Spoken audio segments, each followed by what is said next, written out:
जनवल्लभा गिरिवरधारी गोपी जनवल्लभा गिरिवरधारी यशोदनन्दन व्रज जनरञ्जना यशोदनन्दन व्रज जनरञ्जना यशोदानन्दना व्रज जनरञ्जना यशोदानन्दना व्रज जनरञ्जना यशोदानन्दना व्रज जनरञ्जना यशोदानन्दना व्रज जनरञ्जना नीरावनचारी यमुनतीरावनचारी राधा माधव कुंज विहार जय जय श्री चैतन्य जय नित्यानंद जय द्वैत चंद्र जय गौर भक्त वृंदा शलाकया चक्षुरुन्मीलितं येन तस्मै श्रीगुरुवे नमः मुखं करोति वाचालं पङ्गुलङ्घ्यते कृपातमहं वन्दे श्रीगुरुं जनतारिणं परमानन्दमाधवं श्रीचैतन्यमीश्वरं नमो विष्णुपादाय कृष्णकृष्णाय भूतले श्रीमते भक्तिविद्या नमो विष्णुपादाय कृष्णकृष्णाय भूतले श्रीमते भक्तिवेदान्त स्वामिन्यति नाम्ने नमस्ते सारस्वती देवगौराणि प्रचारिणे निर्विशेषशून्यवाद पाशाचार्यणे जय श्री कृष्ण चैतन्य प्रभु नित्यानंद श्री अद्वैत गदाधर श्रीवासादि गौरभक्तवृंदा हरे कृष्णा कृष्णा कृष्णा हरे हरे हरे राम राम राम हरे कृष्णा ചൈതന്യ ചരിതാമൃതം ആക്ച്വലി ക്ലാസ്സുകളൊക്കെ എടുക്കുമ്പോൾ നമ്മള് ഒരുപാട് റെഫറൻസ് ഇവിടെ പറയുന്നുണ്ട്. നമ്മൾ ഒരുപാട് റെഫറൻസ് പഠിക്കാനുണ്ട്. ഭാഗവതം ഭഗവത്ഗീത പഠിക്കുന്ന മാതിരി അല്ലെങ്കിൽ ആ ക്ലാസ് എടുക്കുന്ന മാതിരി പെട്ടെന്ന് എടുക്കാൻ പറ്റുന്നതല്ല. അൺഫോർച്ചുനേറ്റ്ലി ഓരോ ടൈമിലും എനിക്ക് പഠിക്കാനുള്ള ഒരു അവസരം ഞാനായിട്ട് മിസ് ചെയ്യാണ്. ഇന്ന് പഠിക്കാനായിട്ട് നമുക്ക് പറ്റാറില്ല. സോ ഇന്നും ശ്ലോകം പോലും കണ്ടിട്ടില്ല. എന്നോട് ക്ഷമിക്കണം. ഞാൻ അതുപോലെ അങ്ങനെ ഒരു എടുക്കാം അതിൽ പറയാൻ പറ്റുള്ളൂ. കാരണം അത്രമാത്രം ഇത് നമ്മൾ ചൈതന്യ ചരിതാമൃതം കൃഷ്ണ രാധാകൃഷ്ണ ദാമ്പത്യ പ്രണയ അല്ലെങ്കിൽ രാധാകൃഷ്ണ പ്രേമഭാവം ഉൾക്കൊള്ളണമെങ്കിൽ വൃന്ദാവനത്തിൽ പോണെങ്കിൽ ഇതൊക്കെ നമ്മള് പ്രഭുപാദരുടെ ബുക്കുകളിൽ ഭക്തരസാമൃത സിന്ധു ബുക്കുകളില് അതുപോലെ തന്നെ ടീച്ചിങ്സ് ഓഫ് ലോർഡ് ചൈതന്യ ഇതൊക്കെ നന്നായിട്ട് റെഫർ ചെയ്ത് പഠിച്ച്, അത് കൂടാതെ രൂപഗോസ്വാമിയുടെ ഒരുപാട് ബുക്സുകളുണ്ട്. ഇവിടെയൊക്കെ അത് റെഫറൻസുകൾ വരും. അവിടെ നിന്ന് നമ്മൾ ബുക്കുകളിൽ തന്നെ നമ്മൾ വ്യക്തമായി പഠിച്ച് എക്സ്പെർട്ട് ആയിട്ടില്ല. അപ്പോൾ അതൊന്നും വൈഷ്ണവ ആചാര്യന്മാര് ഷഡ്ഗോസ്വാമികള് അവരുടെയൊക്കെ ഗ്രന്ഥങ്ങളില് രാധയും കൃഷ്ണനെയും അവരുടെ വ്യവഹാരങ്ങളെ കുറിച്ച്, അവരുടെ മാധുര്യത്തെ കുറിച്ച്, അവരുടെ പ്രണയത്തെ കുറിച്ച് ഈ ഭൗതിക ലോകത്തിൽ എക്സ്പീരിയൻസ് ചെയ്യുന്ന ഒരു ഭാവമല്ല, അതിനെ ഉൾക്കൊള്ളാനായിട്ട് നമ്മൾ കുറച്ചും കൂടി അതീന്ദ്രിയ തലത്തിലേക്ക് എലിവേറ്റഡ് ആവണം. അല്ലെങ്കിൽ കുറച്ചും കൂടി നമ്മൾ ഉയരേണ്ടതാണുണ്ട്. ജ്ഞാനവുമായിട്ടും വിസ്റ്റമായിട്ടും പ്യൂരിഫിക്കേഷൻ ആയിട്ടും ഒക്കെ എല്ലാ തരത്തിലും നമുക്ക് ഉയരേണ്ടതുണ്ട്. എങ്കിൽ മാത്രമാണ് ഇതിന്റെ ഭാവം നമുക്ക് ഉൾക്കൊള്ളാൻ പറ്റുള്ളൂ, അല്ലെങ്കിൽ നമുക്ക് അതിനെ കുറിച്ച് എന്തെങ്കിലും മനസ്സിലാക്കാൻ പറ്റുള്ളൂ. ബട്ട് ഡെഫിനറ്റ്ലി നമ്മൾ അതിനെ കുറിച്ച് നന്നായി സ്റ്റഡി ചെയ്യണം. കിട്ടുന്ന ഒരു അവസരമാണ് എനിക്ക്. പക്ഷേ നമ്മളുടെ ഒരു ഗൃഹസ്ഥ ലൈഫോ അല്ലെങ്കിൽ നമ്മുടെ ഒരു ലാക്ക് ഓഫ് അതിനോടുള്ള ഇതുകൊണ്ടായിരിക്കും അത് പക്ഷെ സാധിക്കാത്തത്. ഓരോ ടൈംസും അദജി തരുന്ന സർവീസിൽ ഒരുപാട് പഠിക്കാനുള്ള ഒരു അവസരത്തെ കിട്ടട്ടെ എന്നും ആഗ്രഹിക്കുന്നു. ഓക്കെ, നമുക്ക് തുടങ്ങാം. ഹരേ കൃഷ്ണ. ഹരി ഓം തത്സത്. നമോ ഭഗവതേ വാസുദേവായ. ഹരേ കൃഷ്ണ. 259 നിർദോതാമൃതമാധുരി പരിമള നിർദോതാമൃതമാധുരി പരിമള കല്യാണി ബിംബാധരോ വക്രം പങ്കജ സൗരഭം കുഹരിദാശ്ലാഘാവിതസ്ഫീരഃ അംഗം ചന്ദനശീതളം തനുരിയം സൗന്ദര്യ സർവ സ്വപാക് ത്വമാസാദ്യ മമേത ഇന്ദ്രിയകുലം ചാതി മുഹുർമോദതി നിർദൂതാമൃതമാധുരി പരിമള കല്യാണി ബിംബാധരോ വക്രം പങ്കജ സൗരഭം കുഹരിദശ്ലാഘാഭിതസ്ഫീരഃ അംഗം ചന്ദനശീതളം തനുരിയം സൗന്ദര്യ സർവസ്വപാക് ത്വമാസാദ്യ മമേത ഇന്ദ്രിയകുലം മുഹുർമോദതി. ഇവിടെ ഭാവാർത്ഥത്തിൽ അത് ലളിതമാധവത്തിൽ നിന്ന് എടുത്തിട്ടുള്ള ഒരു ശ്ലോകമാണെന്ന് മാത്രമാണ് ഭാവാർത്ഥത്തിൽ പറയുന്നത്. ആക്ച്വലി ഇവിടെ എക്സ്പ്ലനേഷൻ ഭാവാർത്ഥം നമുക്കൊരു ശ്ലോകം വായിച്ച് അതിന് കീറിമുറിച്ച് അർത്ഥം പറയാം എന്ന് വെച്ചാല് അതിന്റെ വാക്കുകളുടെ അർത്ഥം വാക്യാർത്ഥം മാത്രമേ കിട്ടുള്ളൂ. അതിന്റെ ഭാവാർത്ഥവും ലക്ഷ്യാർത്ഥവും ഒക്കെ മനസ്സിലാക്കണമെങ്കിൽ ഭക്തന്മാരിൽ നിന്ന്, ആചാര്യന്മാരിൽ നിന്ന്, സാധുക്കളിൽ നിന്നൊക്കെ നമുക്ക് ഗുരുപരമ്പരയിൽ വന്നിട്ടുള്ളവരിൽ നിന്ന് നമുക്ക് ഇത് മനസ്സിലാക്കണം. എങ്കിലേ നമുക്കിത് മനസ്സിലാക്കാൻ പറ്റുള്ളൂ. ഇവിടെ പ്രഭുപാദർ പോലും ലളിതമാധവത്തിൽ നിന്ന് എടുത്തിട്ടുള്ളതാണെന്ന് പറഞ്ഞു. അതിന്റെ അർത്ഥം നമ്മൾ ആ ലളിതമാധവം വായിക്കാനായിട്ടുള്ള ക്വാളിഫിക്കേഷനിലേക്ക്, ആ ഒരു പ്യൂരിഫിക്കേഷനിലേക്ക് എത്തണം. അപ്പോ ഇവിടെ വിവർത്തനത്തിൽ പറയുന്നത് എന്താന്ന് വെച്ച് കഴിഞ്ഞാല്, എന്റെ പ്രിയപ്പെട്ട രാധേ, വിവർത്തനം ഭാവാർത്ഥം ശിലപ്രപാദ്. എന്റെ പ്രിയപ്പെട്ട രാധേ, ഭവതിയുടെ ശരീരം സർവ സൗന്ദര്യങ്ങളുടെയും ഉറവിടമാകുന്നു. ഭവതിയുടെ ബിംബാതരംഗം അമൃതനേക്കാൾ മാധുര്യമേറിയതാണ്. മുഖം താമര മലരിന്റെ സുഗന്ധം വഹിക്കുന്നു. ഭവതിയുടെ മധുരവചനങ്ങൾ കുയിൽനാദത്തെ പരാജയപ്പെടുത്തുന്നു. അംഗങ്ങളോ ചന്ദന കൊഴുമ്പിനേക്കാൾ ശീതളവും.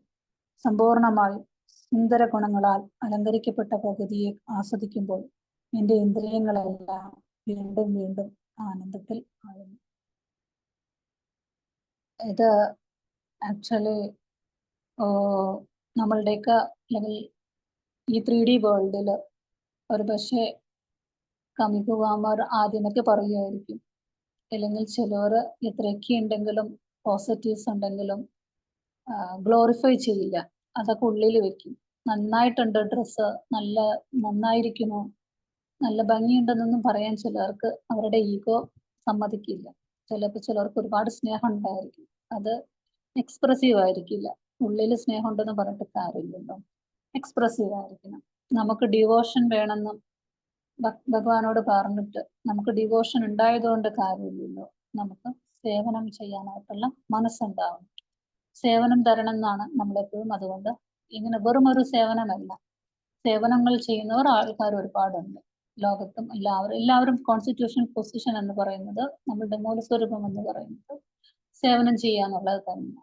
ഓരോ ജീവിയും ഓരോ തരത്തിലല്ലെങ്കിൽ എല്ലാവരും ഒന്നും തന്നെ ആയിട്ട് സേവനം ചെയ്യുന്നു. ഭാര്യയും ഭർത്താവും കുട്ടികളും അമ്മയും അച്ഛനും ഒക്കെ അടങ്ങുന്ന കുടുംബത്തിലാണെങ്കിൽ കുടുംബനാഥൻ പറയും, ഞാൻ എല്ലാവരുടെയും മാസ്റ്ററാണ്. ഭഗവാദർ എപ്പോഴും പറയുന്ന ഒരു കാര്യമാണ്. യഥാർത്ഥത്തിൽ അവിടെ കുടുംബനാഥൻ മാസ്റ്റർ അല്ല, സെർവന്റ് ആണ്. ഭാര്യയെ സന്തോഷിപ്പിക്കണം, ഭാര്യയുടെ ആവശ്യങ്ങൾ നിറവേറ്റി കൊടുക്കണം, അവർക്ക് വേണ്ടുന്ന സുഖ സൗകര്യങ്ങളും ഭക്ഷണ സൗകര്യവും ഒക്കെ കൊടുക്കണം, മക്കൾക്ക് കൊടുക്കണം, മക്കൾ അച്ഛനമ്മയ്ക്ക് കൊടുക്കണം.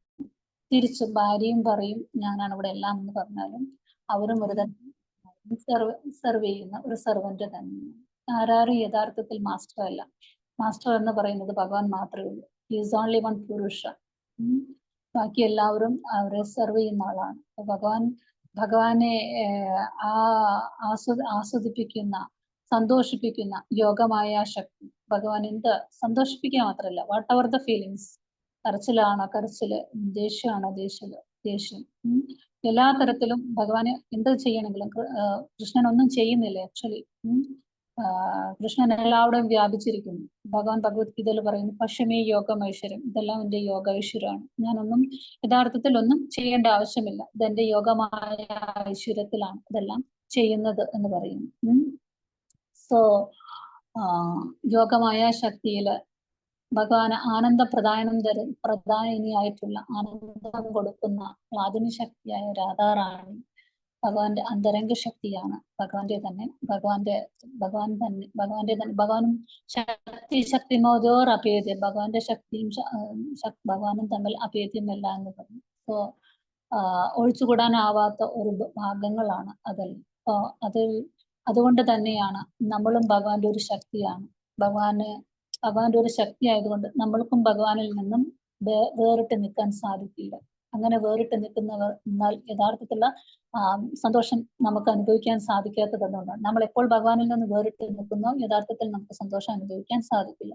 ഈ ലോകത്തിലുള്ള ഏതൊരു വസ്തുവിനെ തേടിപ്പോയാലും ഓരോ വസ്തുവിനും കുറച്ചു നേരത്തേക്ക് സന്തോഷം തരാൻ സാധിക്കുമെങ്കിലും പിന്നീട് അടുത്തൊരു വസ്തുവിലേക്ക് പോകണം. കാരണം യഥാർത്ഥ വസ്തുവിലേക്ക് നമ്മളുടെ ഫോക്കസ് പോയിട്ടില്ല. സോ ഭഗവാന്റെ എനർജിയായ നമ്മളും വിഭിന്നാംശമാണെങ്കിലും അല്ലെങ്കിൽ പരമമായ ഉത്കൃഷ്ടമായ ശക്തി തന്നെയാണെങ്കിലും സോ നമ്മൾക്കും ഭഗവാനോട് ഇതേ കണക്ഷനും തന്നെയാണ്. ജീവാത്മാ പരമാത്മാവിന്റെ ആ ഒരു കണക്ഷനും ഇതേ തലത്തിൽ. കാരണം നമ്മളും ശക്തിയാണ്. സോ നമ്മൾ എന്നും നമ്മളെ നഷ്ടപ്പെട്ടു പോയ ബന്ധം പുനഃസ്ഥാപിക്കുമ്പോൾ നമുക്കും ഇതേപോലെ ആനന്ദമയോ അഭ്യാസം ആ ആനന്ദത്തെ അനുഭവിക്കാനായിട്ട് സാധിക്കും. ഇവിടെ രാധയും കൃഷ്ണനും കൃഷ്ണൻ ഭോക്താവാണ്, പുരുഷനാണ്. അപ്പോ ആസ്വാദന വസ്തു അല്ലെങ്കിൽ ആസ്വദിപ്പിക്കേണ്ട വ്യക്തി അതിൽ എത്രത്തോളം ഭഗവാൻ ആ ഒരു സേവയിൽ സംതൃപ്തനാണ്, അല്ലെങ്കിൽ രാധാറാണി അനുരാഗത്തില് അല്ലെങ്കിൽ രാധാറാണിയുടെ സൗന്ദര്യത്തില് രാധാറാണിയിൽ എത്രത്തോളം ഭഗവാൻ ആകർഷനാണെന്ന്. കാരണം ഹീസ് ഓൾ അട്രാക്റ്റീവ്. ഭഗവാനാണ് അട്രാക്റ്റീവ് ആയിട്ടുള്ള ആൾ. മദനമോഹനൻ എന്ന് പറയുന്നത്. അപ്പൊ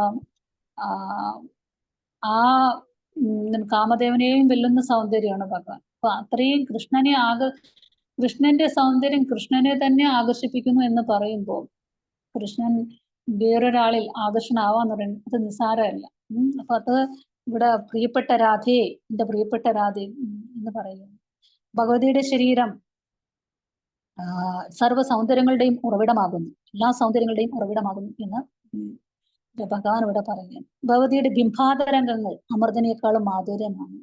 ആ ചുണ്ടുകള്, ആ സൗന്ദര്യം, ആ ആദരങ്ങൾക്ക് എപ്പോഴും വളരെ ഭഗവാന്റെ മധുരാഷ്ടകത്തിൽ ആചാര്യന്മാർ പറയുന്നതിലും ഭഗവാന്റെ അതരത്തെ കുറിച്ച് പറയുന്നത്, ഓരോ അംഗങ്ങളെയും കുറിച്ച് പറയുന്നത്. അപ്പൊ ഇവിടെ ഭഗവാനും രാധയും അല്ലെങ്കിൽ കൃഷ്ണനും രാധയും തമ്മിൽ എന്ത് വെച്ച് കഴിഞ്ഞാല് കൃഷ്ണന്റെ രാധയുടെ കൃഷ്ണനോടുള്ള ആ പ്രേമം, കൃഷ്ണൻ രാധയുടെ വേഷമോ ഭൂഷണമോ ഒക്കെ ഇട്ടാലും രാധയായി തന്നെ മാറിയാൽ പോലും കൃഷ്ണൻ എങ്ങനെയാണെങ്കിലും ആവാമല്ലോ, എങ്ങനെയായാലും ഒരിക്കലും രാധയുടെ ആ ഹൃദയം, ആ പ്രണയത്തിന്റെ ആഴം കൃഷ്ണന് പ്രകടിപ്പിക്കാൻ സാധിക്കില്ല എന്ന് പറയുന്നുണ്ട് രാധാറാണി.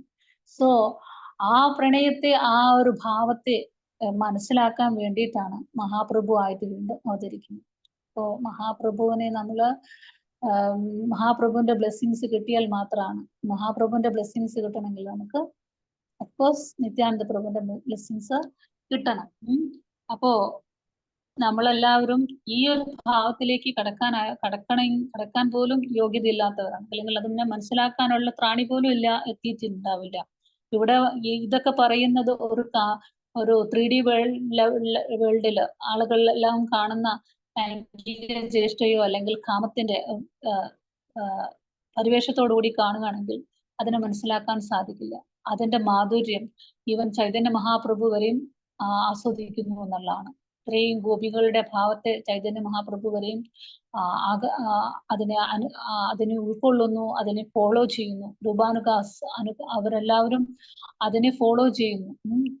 രാഗാനുഗ ഭാവം, അതാണ് രാഗാനുഗ ഭാവം എന്ന് പറയുന്നത്. ആ വൃന്ദാവനത്തിലെ ഗോപികമാർ അനുഭവിക്കുന്ന ആ ഭാവത്തിനെ അനുഗമിക്കുന്നവരാണ് അവരെല്ലാവരും. അപ്പൊ അത്രയും അത് അനുഗമിക്കണമെങ്കിൽ നമ്മൾക്കും ആ ഭാവത്തെ ഉൾക്കൊള്ളാൻ സാധിക്കുന്നു മാത്രമേ സാധിക്കുകയുള്ളൂ. ഇവിടെ ഭഗവതിയുടെ ബിംബാതരങ്ങൾ അമൃതനേക്കാൾ മാധുര്യമേറിയതാണ്. മുഖം താമരമലരിന്റെ സുഗന്ധം വഹിക്കുന്നു. ഭഗവതിയുടെ മധുരവചനങ്ങൾ കുയിൽനാദത്തെ പരാജയപ്പെടുത്തുന്നു. അംഗങ്ങളോ ചന്ദനക്കൊഴുമ്പിനേക്കാൾ ശീതളവും.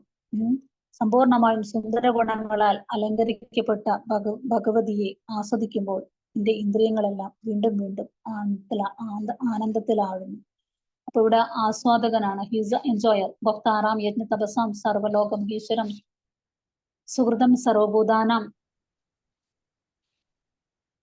ജ്ഞാതമം ശാന്തി റിച്ചതി എന്ന് ഭഗവത്ഗീതയില് 5:29 പറയുന്നുണ്ട്. ഞാൻ ഓഫ് ചെയ്യാൻ 5:29 പറയുന്നുണ്ട്. അപ്പോ ഭഗവാനാണ് എല്ലാത്തിന്റെയും ഭോക്താവ്, പുരുഷൻ, എൻജോയർ എന്ന് പറയുന്നുണ്ട്. അവിടെയും ഭഗവാൻ എന്തുകൊണ്ട് നമ്മൾക്കും എല്ലാവർക്കും എൻജോയ് ചെയ്യണമെന്നുള്ള ആ ഒരു ടെൻഡൻസി ഉണ്ട്. നമുക്ക് എല്ലാവർക്കും എൻജോയ് ചെയ്യണം, നമുക്ക് എല്ലാവർക്കും ആസ്വദിക്കണം, അല്ലെങ്കിൽ ആനന്ദിക്കണം, സന്തോഷം വേണം എന്ന് ആഗ്രഹിക്കുന്നു. അതുകൊണ്ടാണ് ഈ ലോകത്തിൽ എല്ലാവരും ഒരുപാട് കഷ്ടപ്പെടുന്നത്. എന്തിനു വേണ്ടിയിട്ടാണ്? ഭൗതിക സുഖങ്ങളായാൽ പോലും അവർക്ക് അതിൽ ആനന്ദം അനുഭവിക്കാൻ വേണ്ടിയിട്ട്. ആനന്ദം ഇല്ലെങ്കിൽ അവര് വീണ്ടും ഫ്രസ്ട്രേറ്റഡ് ആയി അവർ തകർന്നു പോകുന്നു. വീണ്ടും ആനന്ദത്തിനേക്ക് വേണ്ടി പരിശ്രമിക്കുന്നു. അങ്ങനെ ചെയ്തുകൊണ്ടേയിരിക്കുന്നു. പക്ഷെ യഥാർത്ഥ എന്തുകൊണ്ട് നമുക്ക് അങ്ങനെ വരണോ എന്ന് ചോദിച്ചു കഴിഞ്ഞാൽ, ഭഗവാന്റെ അംശമാണ് നമ്മൾ. മമേവാംശ ജീവലോക ജീവബോധ സനാതനം. ഭഗവാൻ എന്താണ്? He is always enjoyer. ആനന്ദമയോ അഭ്യാസ. ഭഗവാൻ എപ്പോഴും ആനന്ദത്തിലാണ്. ഭഗവാന്റെ ഒരു ഫീച്ചർ എന്ന് പറഞ്ഞാൽ ആൾവേസ് ആനന്ദത്തിലാണ്. അപ്പോ നമ്മൾക്ക് ആ ആനന്ദം കിട്ടണമെങ്കിൽ ഈ ഭൗതിക ലോകത്തിൽ ഒന്നിലും ആനന്ദം കിട്ടില്ല. നമ്മൾ ഒന്നിനു പിറകെ ഒന്നായി പോകുന്നതിന്റെ കാരണം അതാണ്. കുറച്ചു നേരം ഒരു ആനന്ദത്തിൽ കിട്ടി, ഓക്കെ, എൻജോയ് ചെയ്യുന്നു. ബട്ട് കുറച്ച് കഴിയുമ്പോഴത്തേനും നമുക്ക് അതിനോട് മടുപ്പ് വരുന്നു, അല്ലെങ്കിൽ അത് നമുക്ക് ആനന്ദം തരുന്നതിന് ഒരു പുനഃചർവിത ചർവണാണ്. ചവച്ച് തന്നെ ചവച്ചുകൊണ്ടിരിക്കുന്നു. വിരക്തി വരും. അപ്പോ പിന്നെ തോന്നും ഇതിലൊന്നും ഒരു ആനന്ദമില്ല, വേറെ എന്തിലെങ്കിലും ആയിരിക്കും. അപ്പൊ അടുത്ത വലിയ കാറുകൾ മേടിക്കും, വലിയ ബംഗ്ലാവ് പണിയും, എല്ലാം കിട്ടും, എല്ലാത്തിലും ആസ്വദിക്കും. ബട്ട് റിയലി ആനന്ദം ആഗ്രഹിക്കുന്ന ഒരു വ്യക്തിക്ക്, റിയൽ ഹാപ്പിനെസ് ആഗ്രഹിക്കുന്ന ഒരു വ്യക്തിക്ക് മനസ്സിലാവും, ഇതിലൊന്നും എനിക്ക് ആനന്ദം കണ്ടെത്താൻ പറ്റുന്നില്ല. എന്താണ് കാരണം എന്ന് മനസ്സിലാവും. ഞാൻ ശരീരമല്ല, എന്റെ സോൾ എന്ന് പറയുന്നത് ഭഗവാന്റെ അംശമാണ്. എന്റെ സോൾ എന്നേ പറയാൻ പറ്റില്ല. ഞാനെന്ന് പറയുന്ന സോൾ ഭഗവാന്റെ അംശമാണ്. സോളിന്റെ നേച്ചർ എന്ന് പറയുന്നത് സച്ചിദാനന്ദ സ്വരൂപത്തിന്റെ ഒരു അംശമായ സച്ചിദാനന്ദ സ്വരൂപത്തിന്റെ നേച്ചറായ ആനന്ദമയ അഭ്യാസം അത് തന്നെയാണ് സോളിനും ഉള്ളത്. അപ്പൊ യഥാർത്ഥത്തിലുള്ള സോള് ഹാപ്പിനെസ് കിടക്കുന്നത് ഭഗവത് പാദാരവിന്ദങ്ങളിൽ സറണ്ടർ ചെയ്യുമ്പോൾ, അല്ലെങ്കിൽ ഭഗവത് പാദാരവിന്ദങ്ങളിലാണ് ആ സേവനം. അവിടെ സേവനം കൊടുക്കുമ്പോഴാണ്. ഞാൻ സേവനം കൊടുക്കുന്നുണ്ട്, ഇവിടെ എല്ലാവർക്കും കൊടുക്കുന്നുണ്ട്. കിട്ടാത്ത ഒരു നായ്ക്കും പൊട്ടിക്കും പൂച്ചയ്ക്കും ഒക്കെ കൊടുക്കുന്നുണ്ട്. ബട്ട് അവിടെയൊന്നും എല്ലാം മടുത്തിട്ട് വരുന്ന ഒരാൾക്ക് മനസ്സിലാവുകയാണ്, എനിക്ക് ഭഗവത് പാദാരവിന്ദങ്ങളിൽ സേവനം ചെയ്യുമ്പോൾ മാത്രമാണ് എനിക്ക് ആ ഒരു ആനന്ദം ലഭിക്കുന്നത് എന്നുള്ള തിരിച്ചറിവ് വരികയാണ്. എന്തുകൊണ്ടെന്ന് വെച്ച് കഴിഞ്ഞാൽ ഈസ് എ എൻജോയർ. അത് തന്നെയാണ് നമുക്കും ആ നേച്ചർ വരുന്നത്.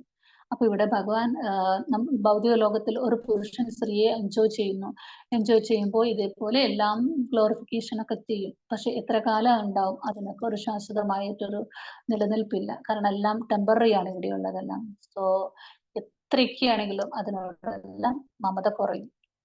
ബട്ട് ഇതെന്നൊക്കെ പറയുന്നത് ആ ഒരു കാഴ്ചപ്പാടിൽ കാണുന്നതല്ല, അതീന്ദ്രിയത്തിലാണ്. ഇറ്റ്സ് ആൾവേസ് എല്ലായ്പ്പോഴും ഓരോ നിമിഷവും രാധാറാണിയുമായിട്ട് രമിച്ചുകൊണ്ടേയിരിക്കണം. കാരണം അതാണ് കൃഷ്ണൻ അതാണ് കൃഷ്ണൻ എന്ന് പറഞ്ഞാൽ ആത്മാരാമൻ. കൃഷ്ണന്റെ ആത്മനാണ് രാധാറാണി. സോ ആത്മാവിൽ തന്നെ രതി കണ്ടെത്തുന്നവനാണ്. രാധ ഇല്ലാതെ കൃഷ്ണനില്ല. സോ അതുകൊണ്ട് കൃഷ്ണൻ അത് എപ്പോഴും സാധിക്കും, ആത്മാരാമനായതുകൊണ്ട്. ആ ഒരു ആനന്ദത്തിൽ ഇങ്ങനെ രമിച്ചുകൊണ്ടേയിരിക്കും. സോ അത് മനസ്സിലാക്കണമെങ്കിൽ അതീന്ദ്രിയ അത് കേൾക്കുമ്പോൾ നമ്മളുടെ ഹൃദയം വിതുമ്പണം. നമുക്ക് അത് കേൾക്കുമ്പോൾ അതിൽ നിന്നുണ്ടാവുന്ന ഒരു ഭാവം എന്ന് പറയുന്നത് ഭഗവാനോടുള്ള പ്രണയം, ഭക്തി, ഭഗവാന്റെ ആ ഒരു പൊസിഷൻ എത്രത്തോളം ഉണ്ടെന്ന് മനസ്സിലാക്കാനുള്ള ഒരു ഭാവം.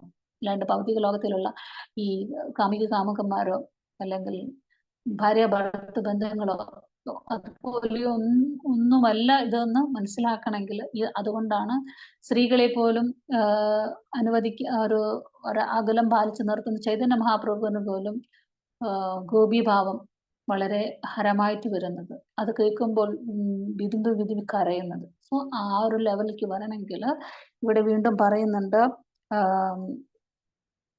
ശ്രീകൃഷ്ണ ഭഗവാന്റെ ആദ്യോട് പറയുന്ന ഈ ശ്ലോകം രൂപഗോസ്വാമിയുടെ ലളിതാമാധവത്തിൽ നിന്നാണ്. ഈ ലളിതാമാധവം വായിക്കാനൊന്നും നമുക്ക് യാതൊരു ക്വാളിഫിക്കേഷൻ ആയിട്ടില്ല. കാരണം എന്ന് വെച്ചാൽ അതിലേക്കൊക്കെ വായിക്കണം ശരിക്കും നമ്മൾ. ഒരുപാട് ലളിതാമാധവം കുറെ ഉണ്ട്. എന്താണ് സ്തവമാല, മറന്നു പേര്. അപ്പോ ഇതൊക്കെ വായിച്ച് മനസ്സിലാക്കി ഷഡ്ഗോസ്വാമികൾ ആരാണെന്നൊക്കെ മനസ്സിലാക്കി അവരുടെ ഗ്രന്ഥങ്ങളിൽ രാധാകൃഷ്ണ ഭാവത്തെ എങ്ങനെയാണ് അവർ ഉൾക്കൊള്ളിച്ചതെന്ന് മനസ്സിലാക്കി. കാരണം അവരെല്ലാവരും എക്സ്പീരിയൻസ് ചെയ്തിട്ടുള്ള ആൾക്കാരാണ്.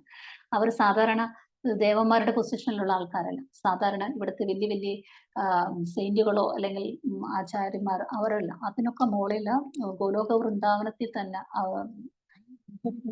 ആൾക്കാരുകളാണ്. അവരുടെ ഭാവം അതാണ്. അപ്പൊ അവർക്ക് ഇതെല്ലാം റിയലി എക്സ്പീരിയൻസ് ചെയ്തിട്ടുള്ള വ്യക്തികളാണ്. അപ്പൊ ഇവിടെ മുമ്പൊരിക്കലും അനുഭവിച്ചിട്ടില്ലാത്ത എല്ലാത്തിനേക്കാളും മാധുര്യമായിട്ടുള്ള ഒരു ഭാവം അല്ലെങ്കിൽ സൗന്ദര്യം കണ്ട് മനസ്സ് ഭ്രമിച്ചിട്ട് സംസാരിക്കുന്ന പോലെയൊക്കെ രാധാറാണിയെ ആസ്വദിക്കാനായിട്ട് തീവ്രമായിട്ട് ആഗ്രഹിക്കുന്ന അല്ലെങ്കിൽ അത്തരം ഒരു ഭാവമാണ് ഇവിടെ പറയുന്നത്. അപ്പോ ഭഗവാൻ തന്നെ ഭഗവാന്റെ പ്രതിബിംബം കാണുമ്പോൾ ആഗ്രഹിക്കും. കാമദേവൻ പോലും കാമദേവന്റെ സൗന്ദര്യം അത്രയും സൗന്ദര്യമാണ്. ആ കാമദേവൻ പോലും ആ ഒരു സൗന്ദര്യത്തിൽ പോകും. ഒന്ന് ആലോചിച്ച് നോക്കൂ, രാധാറാണിയെ ആ കൃഷ്ണൻ ഇങ്ങനെ ഗ്ലോറിഫൈ ചെയ്യുന്നുണ്ടെങ്കിൽ രാധാറാണിയുടെ സൗന്ദര്യം എത്രത്തോളായിരിക്കും നമുക്ക് ചിന്തിക്കാൻ പറ്റുന്നതിൽ അപ്പുറത്തായിരിക്കും. കൂടെ എല്ലാ സൗന്ദര്യത്തിന്റെയും രാധാറാണിയുടെ ശരീരം എല്ലാ സൗന്ദര്യത്തിന്റെ ഉറവിടമാണ് എന്ന് പറയും. നമ്മളൊക്കെ ഇവിടെ സൗന്ദര്യവാദികളായിട്ടുള്ള സ്ത്രീകളുണ്ട്, പക്ഷെ അവരാരൊന്നും രാധാറാണിയുടെ എരുതിക്ക് പോലും എത്തില്ല. കാരണം എല്ലാ സൗന്ദര്യത്തിന്റെ ഉറവിടം രാധാറാണിയാണ്. അപ്പോ അതേപോലെ ചുവന്ന ചുണ്ടകള് വളരെ എന്തെങ്കിലുമൊക്കെ മാധുര്യമായിട്ടുള്ള അല്ലെങ്കിൽ എന്നെന്നും മാധുര്യമായി നിൽക്കുന്ന ഒരു കാര്യത്തെക്കാളൊക്കെ മൃദമാണ് അല്ലെങ്കിൽ ചാതുര്യമാറാണ് അല്ലെങ്കിൽ അത്രയും ബ്യൂട്ടിഫുൾ ആണ് എന്നൊക്കെയാണ് ഭഗവാൻ പറയാൻ ഉദ്ദേശിക്കുന്നത്. അതുപോലെ തന്നെ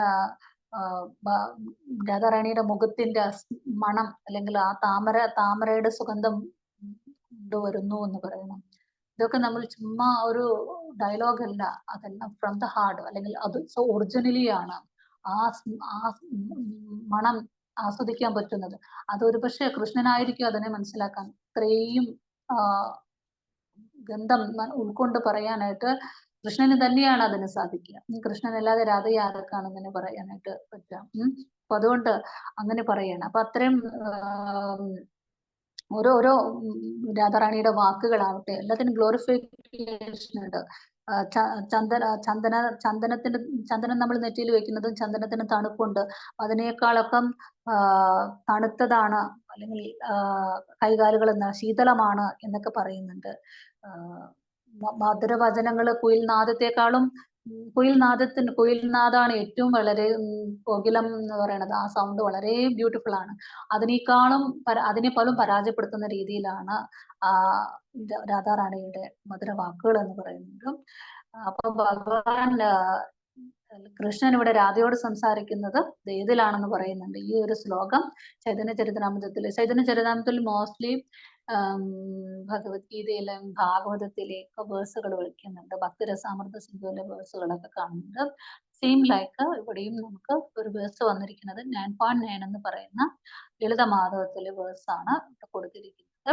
അപ്പോ തുടക്കത്തില് നമ്മൾ മനസ്സിലാക്കേണ്ട ഒരു കാര്യം എന്ന് വെച്ച് കഴിഞ്ഞാല് ഗൗരസുന്ദരൻ ആരാണ്? ഗൗരാംഗൻ. ആ മഹാപ്രഭുവിന്റെ നാമ പതിവായിട്ട് ജപിക്കണം. അതുകൊണ്ടാണ് നമ്മൾ ഇസ്കോൺകാര് കൃഷ്ണ ജന്മാഷ്ടമി ആഘോഷിക്കുന്നത് അതേ ഈക്വൽ ഇമ്പോർട്ടൻസോട് കൂടി നമ്മൾ ഗൗരപൂർണിമയും ആഘോഷിക്കുന്നതും വ്രതമെടുക്കുന്നതും ഈക്വൽ ഇമ്പോർട്ടൻസ് കൊടുക്കുന്നത്.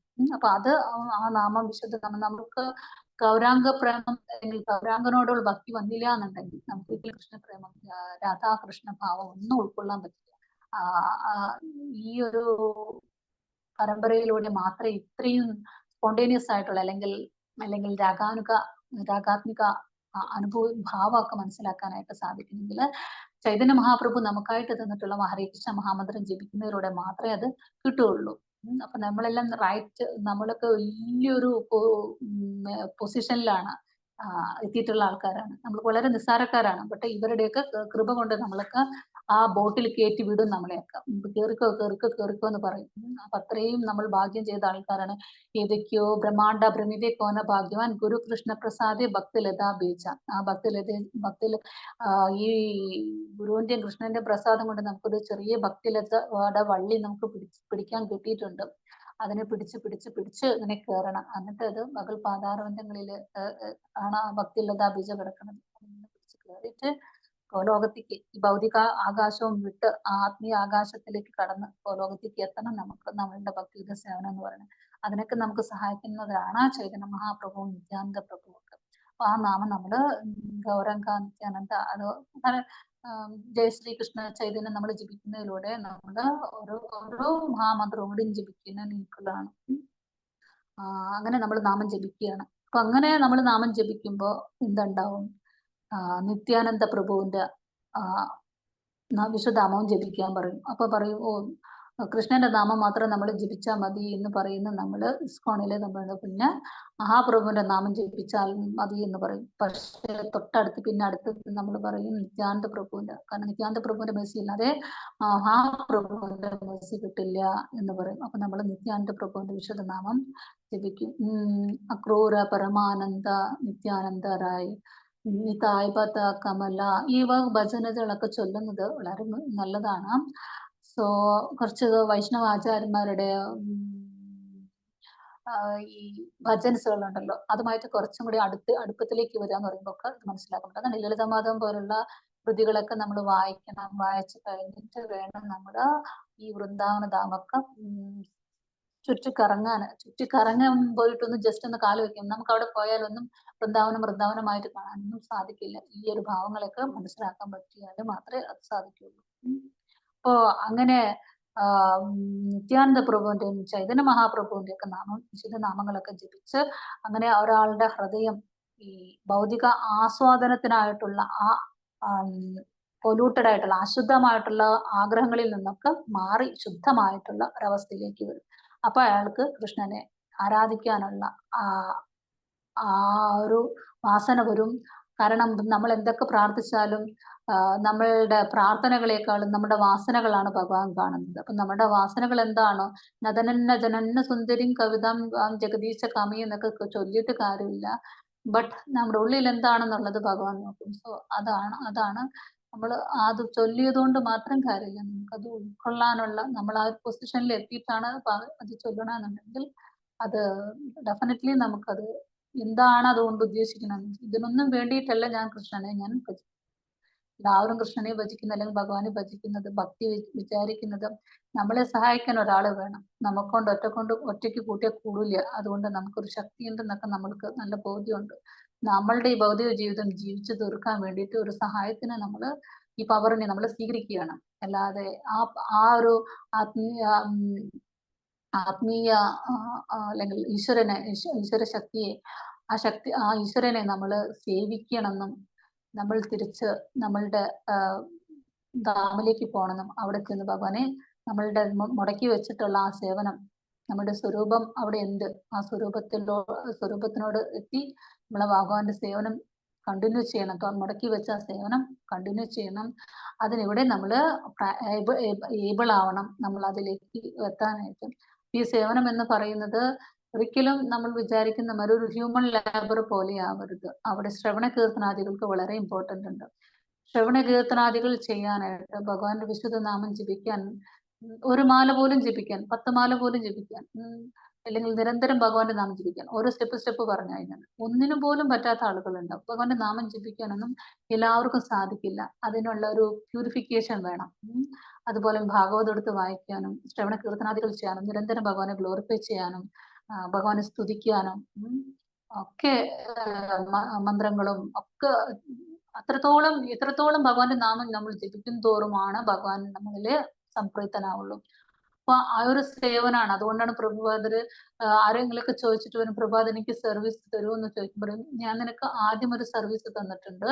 എന്താണ് നിനക്ക് തന്നൊരു സർവീസ് ഉണ്ട് ആദ്യമായിട്ട് ചെയ്യേണ്ടത്, 16 മാല ജപിക്കും, അത് നീ ചെയ്തോ എന്ന് ചോദിക്കും.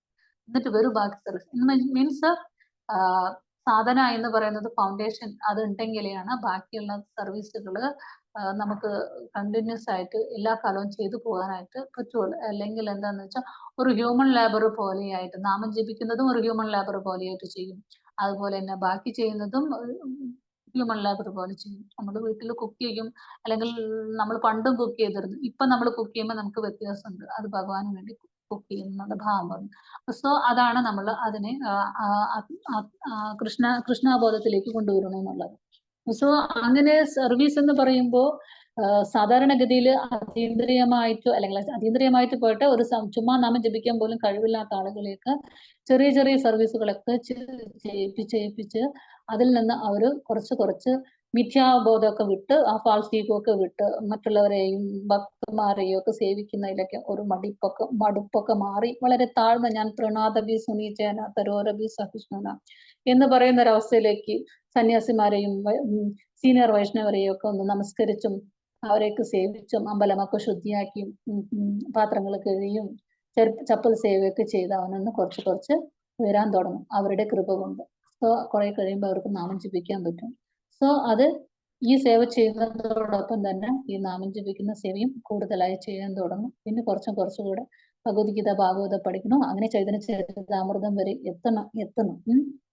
അങ്ങനെ ശുദ്ധമാവുന്ന ഒരവസ്ഥ വരണമെങ്കിൽ നമ്മൾ ചൈതന്യ മഹാപ്രഭുവിന്റെയും നിത്യാനന്ദ പ്രഭുവിന്റെ ഒക്കെ മെസ്സി ഉണ്ടാവണം. അപ്പൊ അതാണ് നമ്മൾ ആദ്യം എടുക്കേണ്ടത്. അങ്ങനെ നമ്മൾക്ക് അപ്പോഴാണ് നമ്മൾ ആൾക്കാരൊക്കെ ഓടിക്കേറി വേഗം വൃന്ദാവന ധാമത്തിലൊക്കെ പോകും, എന്തോ നേടുന്നു വിചാരിച്ചിട്ടാണ്. ആക്ച്വലി അതെല്ലാം ഒരു തരം സെൽഫ് സീക്കിംഗ് ആയിരിക്കാം, അല്ലെങ്കിൽ ഭുക്തി ആയിരിക്കാം, what ever it is. But അതിന്റെ റിയൽ ചിന്താഗതി മനസ്സിലാക്കിയിട്ട് വേണം അതിനെ പോകണമെങ്കിൽ. അങ്ങനെ അപ്പോഴൊക്കെയാണ് നമ്മൾ ആ ഒരു ആഗ്രഹങ്ങളിൽ നിന്ന്, ഭൗതികമായിട്ടുള്ള അശുദ്ധമായിട്ടുള്ള ആഗ്രഹങ്ങളിൽ നിന്നൊക്കെ ശുദ്ധമാവുമ്പോഴാണ് കൃഷ്ണനെ ആരാധിക്കാനായിട്ട് അല്ലെങ്കിൽ കൃഷ്ണനെ പ്രേമിക്കാനായിട്ടൊക്കെ ഉള്ള ഒരവസ്ഥ വരുമ്പോൾ നമുക്ക് വൃന്ദാവന ധാമത്തിനെ സമീപിക്കാം. അല്ലാത്തടത്തോളം കാലം വൃന്ദാവനത്തിൽ പോകേണ്ട ഒരാവശ്യമില്ല. നമ്മൾ ആദ്യം ആ ചൈതന്യത്തെ അല്ലെങ്കിൽ ആ വിഗ്രഹത്തെ അല്ലെങ്കിൽ ആ ധാമിന്റെ ആ ശുദ്ധിയെ ആ പ്യൂരിറ്റിയെ അക്സെപ്റ്റ് ചെയ്യാൻ പാകത്തിൽ നമുക്ക് ശുദ്ധമായിട്ട് വരിക എന്നുള്ള ആ പ്രോസസ്സാണ് നമ്മളിപ്പോൾ ചെയ്തുകൊണ്ടിരിക്കുന്നത്. സോ ചൈതന്യ മഹാപ്രഭുവിന്റെ നിത്യാനന്ദ പ്രഭുവിന്റെ പ്രീതി ലഭിച്ചില്ലെങ്കിൽ വൃന്ദാവനത്തിൽ പോകേണ്ട ആവശ്യമില്ല. അപ്പൊ അതുകൊണ്ടാണ് നമ്മളെല്ലാവരും ഈ ഒരു ചൈതന്യ ചരിതാമൃതമൊക്കെ പഠിക്കാനായിട്ട് ഇത്രയും ഒരു ഉത്സവം കാണിക്കേണ്ടത്. കാരണം അത് ഓടിക്കയറി നമുക്ക് പഠിക്കാൻ പറ്റില്ല. പക്ഷെ നമുക്ക് എന്താണ് ഭഗവാന്റെ ഹരേ കൃഷ്ണ മഹാമന്ത്രം ജപിക്കുന്നതിലൂടെ എല്ലാവരും പറയും ഞാൻ ഹരേ രാമ ജപിക്കുള്ളൂ. അതൊരു വാശിയാണ്. നമ്മളത് ചൈതന്യ മഹാപ്രഭുവിനെ അക്സെപ്റ്റ് ചെയ്യാത്തതിന്റെ ഒരു ഇതാണ്. അതേപോലെ ചിലവർക്ക് നമ്മൾ പഞ്ചതത്വ മന്ത്രം പറഞ്ഞു കൊടുത്താൽ ചിലവർ ജപിക്കില്ല, അതും വാശിയാണ്.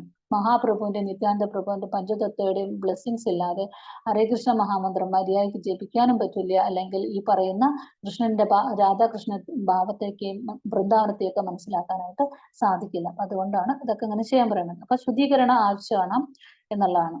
അല്ലെങ്കിൽ വൃന്ദാവനത്തിൽ പോയാലൊന്നും കാണാൻ പറ്റില്ല എന്നുള്ളതാണ്. അവിടെ പോയിട്ടുണ്ടായിരിക്കും, എല്ലാം കണ്ടിട്ടുണ്ടായിരിക്കും, പക്ഷെ കാണേണ്ട കണ്ണോട് കാണാനായിട്ട് സാധിക്കില്ല. അതിന് ഭക്തിരസാമൃത സിന്ധു പഠിക്കുന്നു. നമ്മള് വിദഗ്ധമാധവം എന്ന് പറയുന്ന ബുക്കുകളൊക്കെ ഉണ്ട്. രൂപഗോസ്വാമിയുടെ ലളിതാമാധവം ഉണ്ട്. ഇവിടെ ലളിതാമാധവത്തിന്റെ ഒരു വേഴ്സാണ് പറയുന്നത്. അപ്പൊ അത്തരം അവരൊക്കെ നൽകിയിട്ടുള്ള പുസ്തകങ്ങൾ അവരിരുന്ന് ഫുൾ ടൈം ഇരുന്ന് എഴുതുകയായിരുന്നു നമ്മൾക്ക് വേണ്ടിയിട്ടുള്ള, ഗൃഹസ്ഥന്മാർക്ക് വേണ്ടി. ഹരിഭക്തി വിലാസം, സനാതന ഗോസ്വാമിയൊക്കെ ഒരുപാട് വിഷ്ണു മന്ത്രങ്ങളൊക്കെ നമുക്ക് ചൊല്ലാൻ വേണ്ടിയിട്ടുള്ളതുണ്ട്. കാരണം ഭൗതിക തലത്തിലുള്ള ആൾക്കാർക്ക് എല്ലാവരും കഷ്ടപ്പാടുകളും ദുരിതങ്ങളും ഒക്കെയാണ്. അപ്പൊ വിഷ്ണുവിന്റെ മൂലമന്ത്രങ്ങളും വിഷ്ണുവിന്റെ മന്ത്രങ്ങളൊക്കെ ഇങ്ങനെ ജപിച്ചാൽ അവർക്ക് അങ്ങനെ നേടാൻ പറ്റും, ഇങ്ങനെ നേടാൻ പറ്റും എന്നൊക്കെയുണ്ട്. അപ്പൊ അതൊക്കെ സനാതന ഗോസ്വാമിയൊക്കെ നമുക്ക് ബൃഹചൈതന്യ ചരിതാമൃതം അങ്ങനെ കുറെ ബുക്കുകളുണ്ട് അവരുടെ. അപ്പോ അതിലൊക്കെ കൊടുത്തിട്ടുണ്ട്. ഇതൊക്കെ എന്തിനാന്ന് വെച്ച് കഴിഞ്ഞാല് നമ്മള് കൃഷ്ണനിൽ നമുക്ക് ഭുക്തിക്കാണെങ്കിൽ പോലും കൃഷ്ണനിൽ തന്നെ വേണ്ടുന്നതെല്ലാം ഉണ്ട്. വിദ്യക്കാണോ മറ്റേ ഏതാ പർപ്പസിനാണെന്ന് ചോദിച്ചാലും എല്ലാത്തിലും ഒരു സൊല്യൂഷൻ, എല്ലാത്തിനും മന്ത്രങ്ങളും ഒക്കെ വിഷ്ണു മന്ത്രങ്ങൾക്ക് അത്തരം ഭൗതികതയുടെ കാര്യങ്ങൾക്ക് പവർഫുൾ ആണ്. നരസിംഹ ഭഗവാന്റെ മന്ത്രങ്ങള് ഭൗതികതയുടെ ഇതിലേക്കും പവർഫുൾ ആണ്. കൃഷ്ണ എന്ന് പറയുന്നത് എപ്പോഴും കൃഷ്ണന്റെ മന്ത്രങ്ങളും ഉണ്ട്. ബട്ട് നമ്മളെല്ലാവരും കൃഷ്ണനെ വളരെ പ്രേമത്തോടു കൂടി കൃഷ്ണന് വേണ്ടിയിട്ട് എന്നുള്ള ഒരു പർപ്പസിലേക്ക് പോകുന്നത് കൊണ്ട് നമ്മളുടെ പ്രൊട്ടക്ഷനും അല്ലെങ്കിൽ ഭൗതിക തലത്തിലുള്ള കാര്യങ്ങൾക്കൊക്കെ കൂടുതലും കൃഷ്ണ മന്ത്രങ്ങള് ശുദ്ധമായി. കാരണം ഹരേ കൃഷ്ണ മഹാമന്ത്രം നമുക്ക് എനി ടൈം എപ്പോൾ വേണമെങ്കിലും ജപിക്കാം. പക്ഷെ വിഷ്ണു മന്ത്രങ്ങളൊക്കെ അതിൻ്റെതായ ദേശവും കാലവും നോക്കിയിട്ടൊക്കെ ആയിരിക്കും ജപിക്കലും കാര്യങ്ങളും, വിളക്ക് വയ്ക്കലും കാര്യങ്ങളൊക്കെ. പക്ഷെ നമുക്ക് ഹരേ കൃഷ്ണ മഹാമന്ത്രം എപ്പോൾ വേണമെങ്കിലും ജപിക്കാം. അതെന്തുകൊണ്ടാണെന്ന് വെച്ചാൽ ചൈതന്യ മഹാപ്രഭുവും നിത്യാനന്ദ പ്രഭുവും നമുക്ക് അതിന്റെ ബ്ലെസ്സിങ്സ് തരുന്നുണ്ട്. സോ ഇതെല്ലാം ഇവർ എഴുതി ഉണ്ടാക്കിയിട്ടുള്ളത് നമുക്കൊക്കെ വേണ്ടിയിട്ട് തന്നെയാണ്. അതിൽ നിന്ന് ഈ ഒരു ഇത്തരം ഗ്രന്ഥങ്ങളൊക്കെ വായിക്കുമ്പോൾ അത്തരം പുസ്തകങ്ങളൊക്കെ വായിച്ച് ഷഡ്ഗോസ്വാമികളെയൊക്കെ അഭയം പ്രാപിച്ച് രാധയും കൃഷ്ണനും തമ്മിലുള്ള അതീന്ദ്രിയ സ്നേഹബന്ധങ്ങള് ഇങ്ങനെ ചെയ്യുമ്പോൾ ആളുകൾക്ക് മനസ്സിലാക്കാനായിട്ട് പറ്റും. അല്ലാത്തടത്തോളം കാലം ഒന്നും മനസ്സിലാവില്ല. കുറച്ച് കഴിയുമ്പോൾ വിട്ടിട്ട് പോകും. എന്ത് രാധ എന്ത് കൃഷ്ണൻ. രാധാ കൃഷ്ണ സർവം കൃഷ്ണാർപ്പണമസ്തു, രാധാ കൃഷ്ണാർപ്പണമസ്തു, രാധേ രാധേ രാധേ എന്നൊക്കെ പറയും. രാധേ രാധേ എന്നും പറയാനൊന്നും നമുക്ക് യാതൊന്നും ആയിട്ടില്ല. പക്ഷെ ഒക്കെ പറയുന്നുണ്ടെങ്കിലും ഇതൊന്നും ഉൾക്കൊള്ളാൻ പറ്റാണ്ടാകുമ്പോൾ കുറച്ചൊക്കെ കഴിയുമ്പോൾ ഇതൊക്കെ വിട്ടിട്ട് പോകും. അതാണ് ഇപ്പോ രാധയും കൃഷ്ണനും തമ്മിലുള്ള ആ കോൺസുകൾ ലവ്, മധുര പ്രണയം, അതൊരു സാധാരണ ഒരു മനുഷ്യന്റെ കാര്യമല്ല. അത് അതീന്ദ്രിയമാണ്, പൂർണ്ണമായിട്ടും അതീന്ദ്രിയമാണ്. രാധയും കൃഷ്ണനെ മനസ്സിലാക്കണമെങ്കിൽ, രാധയും കൃഷ്ണനെ ആരാധിക്കണമെങ്കിൽ അവരുടെ സ്നേഹപുരസ്കരമായി ട്രാൻസെൻഡന്റൽ ലവിങ് സർവീസിൽ പ്രഭാതരൊക്കെ പറയുന്നത്, my dear energy of Krishna, my dear Krishna, please engage me in your transcendental loving service എന്ന് പറയുമ്പോൾ ആ ഒരു പ്രാർത്ഥനയാണ് ഹരേ കൃഷ്ണ മഹാമന്ത്രം ജപിക്കുമ്പോൾ നമ്മൾ പ്രാർത്ഥിച്ചുകൊണ്ടിരിക്കുന്നത്. നമ്മൾ ഒരു ബാക്ക് സൈഡിൽ നമ്മളുടെ ആ ഒരു പ്രെയർ പോയിക്കൊണ്ടേയിരിക്കും. ഹരേ കൃഷ്ണ മഹാമന്ത്രം അതിന് ഫോർവേഡ് ആയിട്ട് പോയിക്കൊണ്ടിരിക്കും. ബട്ട് നമ്മളുടെ മീനിങ്ങോട് കൂടി തന്നെയാണ് നമ്മൾ ആ ഹരേ കൃഷ്ണ മഹാമന്ത്രം ജപിക്കേണ്ടത്. എവറി ടൈംസ് ഓരോ മന്ത്രം ജപിക്കുമ്പോഴും നമ്മൾ അത് തന്നെയാണ് ആവശ്യപ്പെടുന്നത്. അപ്പോ അത് നമ്മളെ നയിക്കുന്നത് ആരാണെന്നുള്ളതാണ്. മഹാപ്രഭുവും ഷഡ്ഗോസ്വാമികളും. ഷഡ്ഗോസ്വാമികൾ എന്ന് പറയുന്നത് ഭഗവാൻ ചൈതന്യ മഹാപ്രഭു നേരിട്ട് ഉപദേശം കൊടുത്തിട്ടുള്ള. ഭഗവാൻ ചൈതന്യ മഹാപ്രഭു ഒരു ഗ്രന്ഥവും എഴുതിയിട്ടില്ല. ആകെ ശിശാശക മാത്രമേ എഴുതി എന്ന് പറയാനും പറ്റില്ല. അവിടെ ഇവിടേക്ക് ആയിട്ട് പറഞ്ഞതിന് കൃഷ്ണദാസ ഗോസ്വാമി അത് ഒരു ഓർഡർ വൈസിൽ ചൈതന്യ ചരിതാമൃതത്തിന്റെ അന്ത്യലീലയില് ഉൾക്കൊള്ളിച്ചു എന്നുള്ളൂ. പക്ഷെ എല്ലാം വേണ്ടുന്ന വേദിക് നോളജും ഭാഗവതവും എല്ലാം പഠിപ്പിക്കലുകളെല്ലാം ആർക്ക് കൊടുത്തിട്ടുണ്ടായിരുന്നു? ഈ ഷഡ്ഗോസ്വാമിമാർക്കും മറ്റുള്ള ക്ലോസ് ആയിട്ടുള്ള ഒരുപാട് ശിഷ്യന്മാർക്കുണ്ട്, അവർക്ക് കൊടുത്തിട്ടുണ്ടായിരുന്നു. അപ്പൊ അതാണ് അവർ തരുന്ന ഗ്രന്ഥങ്ങൾ നമ്മൾ പഠിക്കണം എന്ന് പറയുന്നത്. പക്ഷെ അത് നമ്മൾ ആദ്യം തന്നെ പോയി പഠിക്കാൻ പറ്റില്ല. ചൈതന്യ പ്രഭുപാദരുടെ ബുക്കുകൾ പഠിച്ചിട്ട് വേണം നമുക്ക് അതിലേക്ക് എത്താനായിട്ട്. കാരണം അതൊക്കെ ഒരു വലിയൊരു ഭാവമാണ്.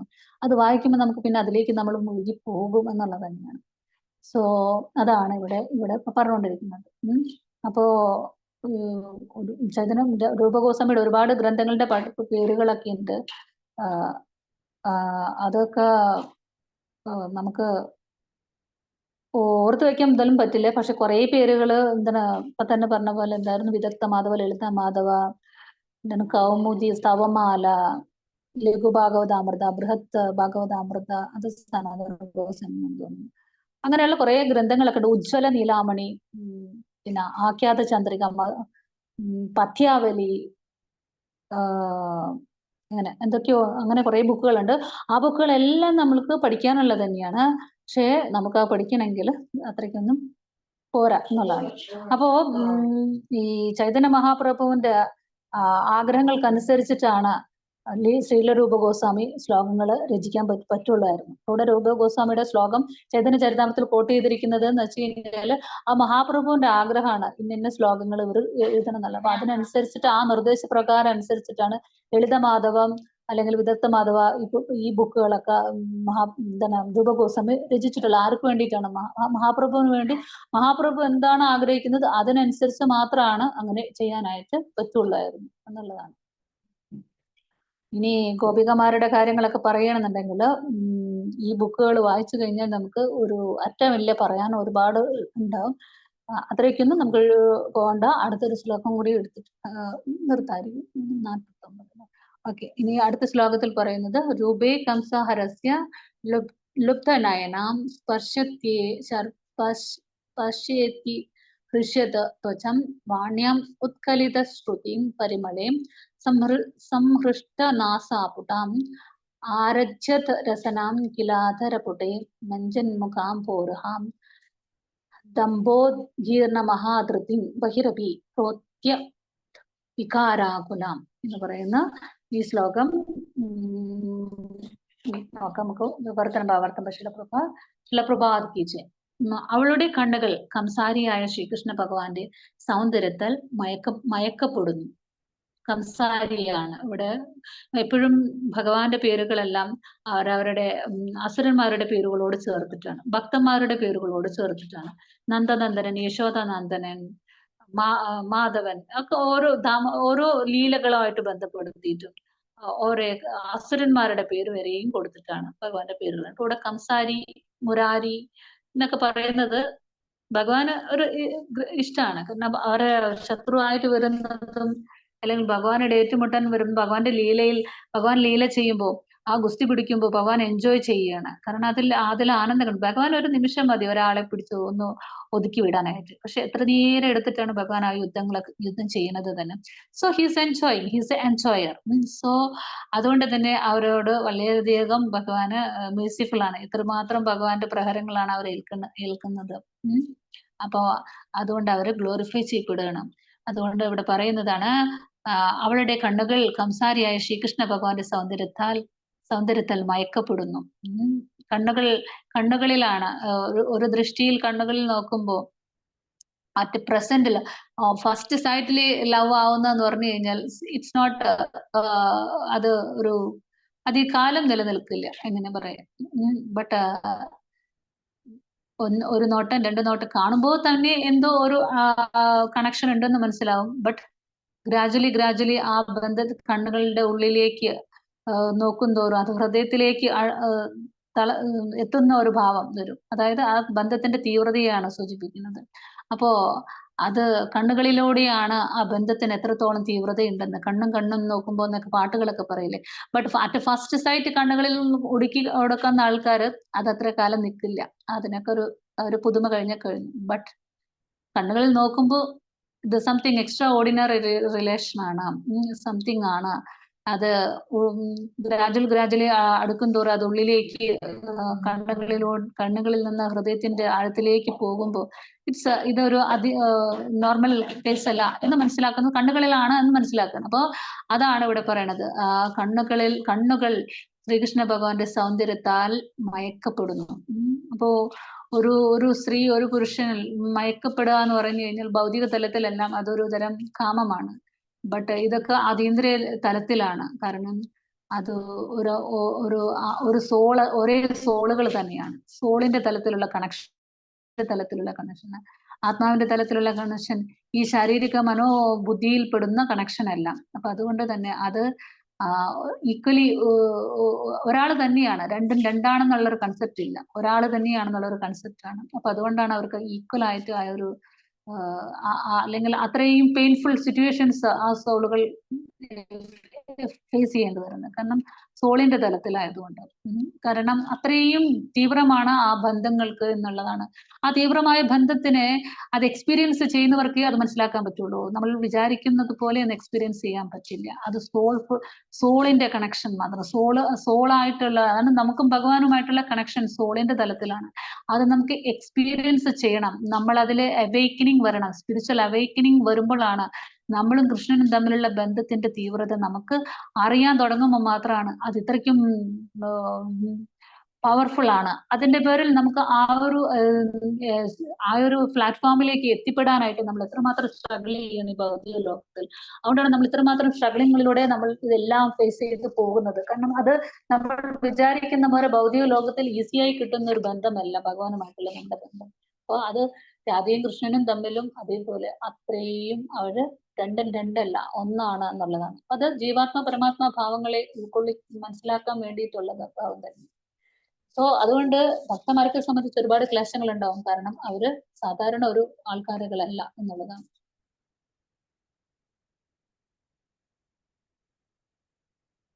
ഹരേ കൃഷ്ണ മാതാജി. ഹരേ കൃഷ്ണ, കേൾക്കുന്നുണ്ടോ?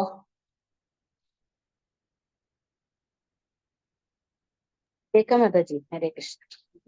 എന്റെ മൊബൈലിന് കുറച്ച് പ്രോബ്ലം ഉണ്ട്, അതുകൊണ്ടാണ്. കേൾക്കാൻ പറ്റുന്നുണ്ട്, എനിക്ക് കേൾക്കാൻ പറ്റുന്നുണ്ട് ക്ലിയർ ആയിട്ട്. അപ്പോ അപ്പൊ അത് നമുക്ക് കൺക്ലൂഡ് ചെയ്യാം. അപ്പൊ ഓക്കെ, വിവർത്തനം വായിക്കാൻ ഭാവാർത്ഥം ഉണ്ടോ? ഓക്കെ. അപ്പൊ സംസാരിയായ ശ്രീകൃഷ്ണ ഭഗവാന്റെ സൗന്ദര്യത്തിൽ മയക്കപ്പെടുന്നു. അവിടുത്തെ സ്പർശന സുഖത്താൽ ആളുടെ ശരീരം കോരിത്തെരിക്കുന്നു. ആക്ച്വലി ഈ ഭൗതിക ലോകത്തില് ഒരു സെക്സൽ റിലേഷൻ എന്നൊക്കെ പറയുന്നത് ആ ഒരു ഈ എഫക്റ്റ് അത് ഭൗതിക ലോകത്തിൽ സ്ത്രീ പുരുഷ സംഗമം അവർ വളരെ ലെസ്റ്റ്ഫുൾ ആയിട്ടുള്ളതാണ്. ബട്ട് ഇവിടെ രാധാകൃഷ്ണ ഭാവത്തിൽ അങ്ങനെയൊന്നും വേണ്ട, ഒരു ചെറിയ സ്പർശനം മതി. അതിന്റെ തീവ്രത ഈ പറയുന്ന ആളുകൾ ഈ ഭൗതിക ലോകത്തിൽ ഏറ്റവും വലിയ അനുഭൂതി അല്ലെങ്കിൽ ഏറ്റവും വലിയ സുഖം എന്നൊക്കെ പറയുന്നത് ഈ ഒരു കാമത്തിന് വേണ്ടിയിട്ട് ആളുകളെല്ലാം കഷ്ടപ്പെടുന്നതും വെട്ടിപ്പെടുക്കുന്നതും നേടുന്നതെല്ലാം ഈ ഒരു ഭൗതിക ലോകത്തിൽ ഇങ്ങനെ ഒരു ജീവിതം ജീവിക്കാനൊക്കെ ആണ് പർപ്പസ് ആണെങ്കിൽ അത് രാധയും കൃഷ്ണനും തമ്മിലുള്ള അല്ലെങ്കിൽ സ്പർശം, ആ സോളിന്റെ തലത്തിൽ കണക്റ്റഡ് ആയിട്ടുള്ള അവരുടെ ആ സ്പർശം എന്ന് പറയുന്നത് വളരെ നമുക്ക് ഭഗവാനോട് തീവ്രമായ ഒരു പ്രണയം വരിക എന്ന് പറയുമ്പോൾ അതിന്റെ ഒരു തീവ്രത ഈ പറയുന്ന അതുകൊണ്ടാണ് ആത്മീയ അനുഭൂതിക്ക് ഭൗതിക ലോകത്തിൽ ആളുകൾ അനുഭവിക്കുന്ന അനുഭൂതിയേക്കാളൊക്കെ എത്രയോ 10 മടങ്ങാണ്. അത് ഭക്തന്മാർക്കാണ് മനസ്സിലാക്കാൻ പറ്റുന്നത്.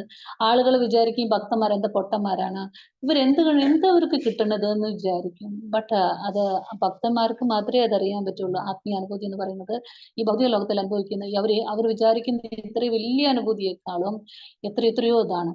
അതിന് ഈ പറയുന്ന ഭൗതിക തലത്തിലുള്ള കാമത്തിന്റെ ആവശ്യം പോലും ഇല്ല, ലൈംഗിക ചേഷ്ടയുടെ ആവശ്യമില്ല. ഒരു ചെറിയ സ്പർശനം മതി. അത് ഇതിന്റെയൊക്കെ 1000 മടങ്ങ് ഒരു ഇതാണ്. അതിന് ഈക്വൽ ആണെന്നാണ് പറയുന്നത്. അത്രയും സ്പർശനത്തിനും വരെയും ഇത് സോൾഫുൾ ആയിട്ടുള്ള സോളിന്റെ തലത്തിലാണ് ഇതെല്ലാം പറയുന്നത്. ആത്മീയമായിട്ട് ഈ ഭൗതിക ലോകത്തില് കണക്ഷൻ ഉള്ള ആളുകൾക്ക് അത് അനുഭവിച്ചറിയാൻ പറ്റുന്ന ഈ ബന്ധങ്ങൾക്ക് ഇന്റൻസ് ലവ് ആണ്.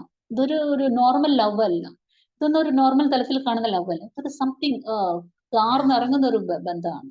അപ്പോ അത് ഇവിടെ നമുക്ക് എക്സ്പീരിയൻസ് ഭഗവാൻ പറയണം. അപ്പൊ സ്പർശന സുഖത്താൽ അവളുടെ ശരീരം കോരിത്തെരിക്കുന്നു.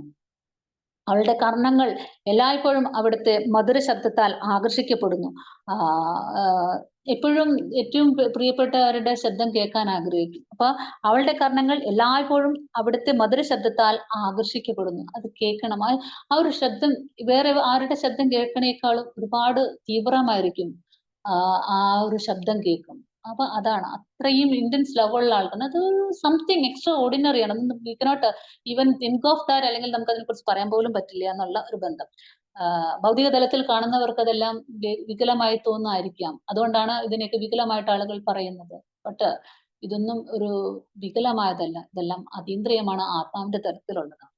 അവളുടെ നാസാരന്തരങ്ങൾ അവിടുത്തെ സൗന്ദര്യത്താൽ വശീകരിക്കപ്പെടുന്നു. അവിടുത്തെ സൗന്ദര്യത്താൽ വശീകരിക്കപ്പെടുന്നു. നാവ് അവിടുത്തെ മൃദുലാധരത്തിന്റെ അമൃതിനു വേണ്ടി കൊതിക്കുന്നു.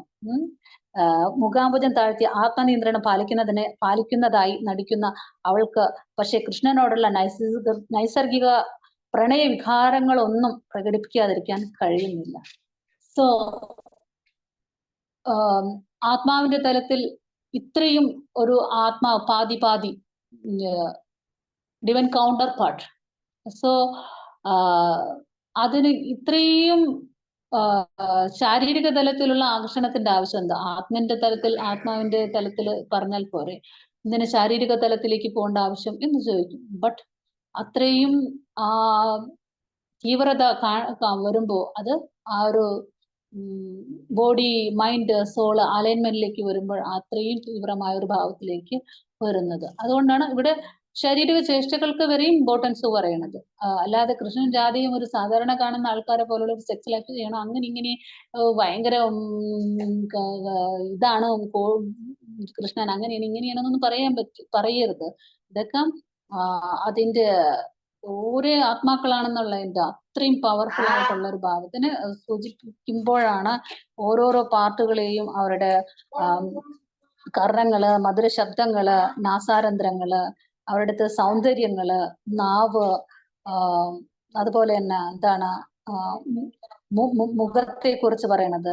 അപ്പൊ ഇതൊക്കെ താഴ്ത്തി ആത്മനിയന്ത്രണം പാലിക്കുന്നതായി നടിക്കുന്ന അവർക്ക് ശ്രീകൃഷ്ണനോടുള്ള നൈസിക പ്രണയ വികാരങ്ങളൊന്നും പ്രകടിപ്പിക്കാതിരിക്കാൻ കഴിയുന്നില്ല.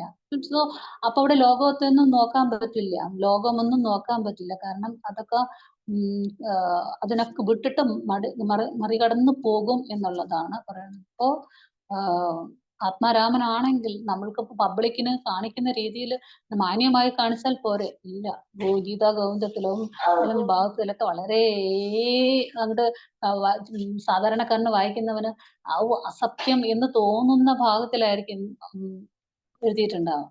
ബട്ട് അത് അത്രയ്ക്കും ഒരേ ആത്മാക്കൾക്ക് മാത്രം അനുവദിച്ച ഒരു ഈ ലോകത്ത് കാണുന്ന അവഹിത ബന്ധത്തിന് ആയിട്ട് കണക്കാക്കാൻ പറ്റില്ല എന്നാണ് അത് പറയുന്നത്.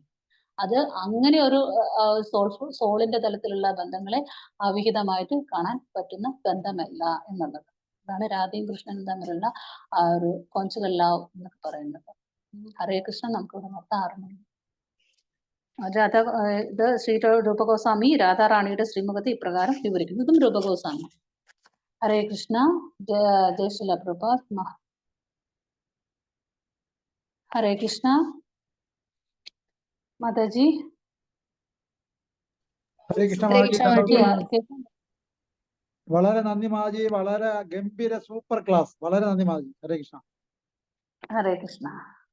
എന്റെ ഫോണാണ് അമർത്താൻ പറ്റില്ല ഇനി, അതാണ്. ഓക്കെ പ്രഭു, ഓക്കെ. ഹരേ കൃഷ്ണ. ലീവ് ചെയ്യാലോ അല്ലേ? താങ്ക് യു മാജി. ഹരേ കൃഷ്ണ. അഞ്ചാകൽപതരൂപേശ കൃപാ സിന്ധുഭ്യോ ജപദാന ഭാവനേഭ്യോ വൈഷ്ണവേഭ്യോ നമോ നമഃ. ഹരേ കൃഷ്ണ മാജി. ഹരേ കൃഷ്ണ.